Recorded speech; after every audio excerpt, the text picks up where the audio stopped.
امیہ ابن خلف مکے کے سرداروں میں سے ایک اہم سردار تھا جو کفر اور شرک کا بہت بڑا پیشوا اور اسلام اور مسلمانوں کے حق میں روئے زمین کا ایک بہت بڑا شیطان تھا۔ ایک دن اس کو پتا چلا کہ اس کے کسی غلام نے بتوں کو پوجنے سے انکار کر کے کسی اور کو معبود بنا رکھا ہے۔ اس نے غلام کو فوراً بلا کر یہ پوچھا کہ میں نے سنا ہے کہ تم نے کوئی اور معبود بنا لیا ہے، سچ سچ بتاؤ کہ تم کس کی عبادت کرتے ہو؟ غلام نے کہا کہ محمد صلی اللہ علیہ وآلہ وسلم کے خدا کی۔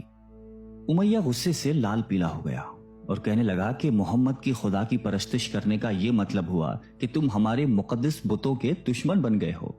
سیدھی طرح راہ پہ آ جاؤ ورنہ ذلت کے ساتھ مارے جاؤ گے۔ میں یہ ہرگز برداشت نہیں کر سکتا ہوں کہ تم بتوں کی پوجا کرنے والے کے غلام رہ کر محمد کے خدا کی پرستش کرو۔ وہ غلام جو توحید کا سچے دل سے شیدائی ہو چکا تھا، اس نے بے دھڑک امیہ کو جواب دیا کہ میرے جسم پر تو تمہارا زور چل سکتا ہے، لیکن میں اپنا دل اور اپنی جان محمد صلی اللہ علیہ وآلہ وسلم اور اس کے خدا کے پاس رکھ چکا ہوں۔ اب اللہ کی عبادت ہی میری زندگی کا مقصد ہے اور تمہارے خود سے بنائے ہوئے بتوں کو پوجنا میرے بس کی بات نہیں ہے۔ یہ جواب سن کر امیہ بن خلف غیظ و غضب سے دیوانہ ہو گیا۔ ایک غلام نے اسے بے دھڑک جواب دے دیا تھا۔ اس نے کڑک کر کہا کہ اچھا تو پھر اپنی بے دینی کا مزہ چکھ، دیکھوں گا میں کہ محمد اور اس کا خدا تجھے کیسے بچاتے ہیں۔ امیہ کے تشدد شروع ہو گئے۔ مکہ کی زمین گرمی کے سبب بڑی مشہور تھی۔ امیہ اپنے غلام کو دوپہر کی تپتی دھوپ میں زمین پر لٹا کر سینے پر بھاری پتھر رکھ دیتا تھا کہ وہ کروٹ نہ لے سکے، پھر کہتا تھا کہ محمد کے دین سے باز آ جاؤ، لیکن اس ظلم کے باوجود بھی اس غلام کے منہ سے سوائے احد کے کچھ نہیں نکلتا تھا۔ امیہ مزید غضبناک ہو کر اذیتیں مزید بڑھاتا جاتا۔ ایک مرتبہ تو امیہ نے ظلم کی انتہا کر دی۔ پورا ایک دن اور پوری ایک رات غلام کو بھوکا پیاسا رکھا اور تپتی ہوئی ریت پر لٹا کر اسے تڑپنے کا تماشا دیکھ رہا تھا۔ اس کی یہ کوشش بھی غلام کو حق سے نہ ہٹا سکی۔ آخر تھک ہار کر امیہ نے مکے کے بدماش لڑکوں کو بلایا اور ان سے کہا کہ اس غلام کو اتنی اذیتیں دو کہ یہ محمد اور اس کے خدا کا نام لینا بھول جائے۔ یہ لڑکے امیہ کی خوشی حاصل کرنے کے لیے اس بے بس غلام کو بری طرح مارتے پیٹتے تھے۔ جسم کے کپڑے اتروا کر لوہے کی چادریں پہنا کر تپتی دھوپ میں کھڑا کر دیتے تھے، لیکن غلام کی زبان سے احد کے سوا کچھ نہیں نکلتا تھا۔ اسلام کی راہ میں یہ بے پناہ اذیتیں سہنے والے صحابی کوئی اور نہیں بلکہ حضرت بلال حبشی رضی اللہ تعالیٰ عنہ تھے۔ انہی ظلم و ستم کے دوران ایک دن حضرت ابو بکر صدیق رضی اللہ تعالیٰ عنہ کا ادھر سے گزر ہوا۔ آپ رضی اللہ تعالیٰ عنہ نے امیہ سے فرمایا کہ اے امیہ، اس بےکس اور مظلوم پر اتنے ظلم و ستم نہ کر، اس نے تمہارا کیا بگاڑا ہے؟ وہ خدائے واحد کی عبادت کرتا ہے، اگر تو اس پر احسان کرے تو یہ احسان آخرت میں تیرے کام آئے گا۔ اس پر امیہ نے نہایت حقارت سے کہا کہ میں تمہاری اس خیالی آخرت کے دن کو نہیں مانتا، جو میرے دل میں آئے گا میں تو وہی کروں گا۔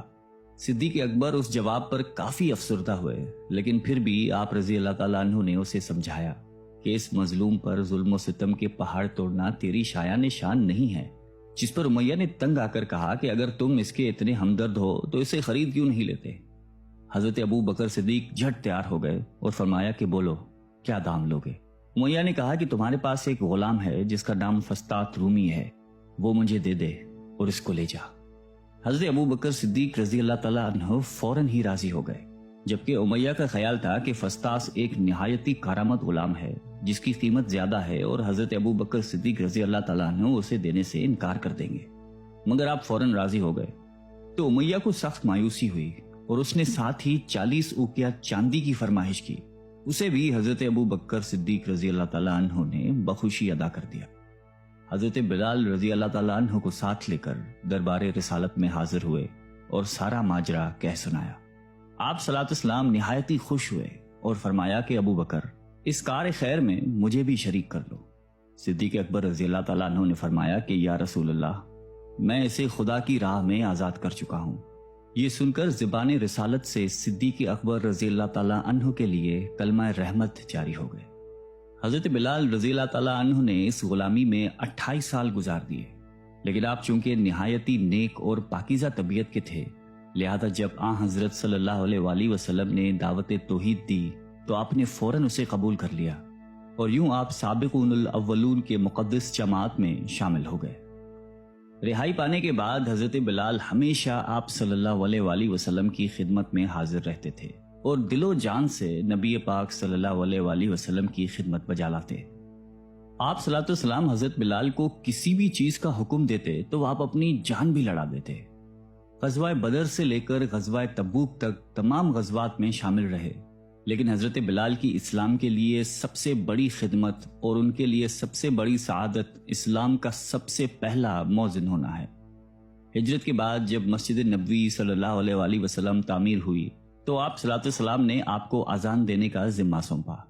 آپ کی آواز نہایت ہی دل نشیں تھی اور اس میں ایک ایسی تاثیر تھی کہ اذان کی آواز سن کر لوگ سب کام چھوڑ چھاڑ کر مسجد کی طرف دوڑتے۔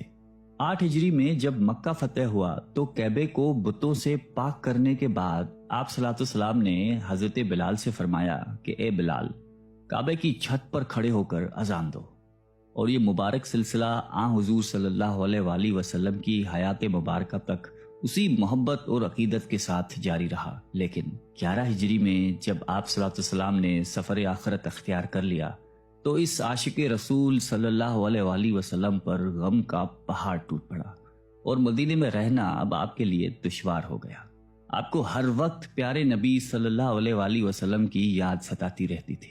آپ صلی اللہ علیہ وسلم سے آپ نے سنا ہوا تھا کہ مومن کے لیے سب سے افضل عمل جہاد فی سبیل اللہ ہے، لہٰذا آپ رضی اللہ تعالیٰ عنہ خلیفہ اول حضرت ابو بکر صدیق کی خدمت میں حاضر ہوئے اور جہاد پر جانے کی اجازت طلب کی، لیکن حضرت ابو بکر صدیق رضی اللہ تعالیٰ عنہ نے آپ کو خدا کا واسطہ دے کر کہا کہ مجھے اس بڑھاپے میں تنہا چھوڑ کر مت جاؤ۔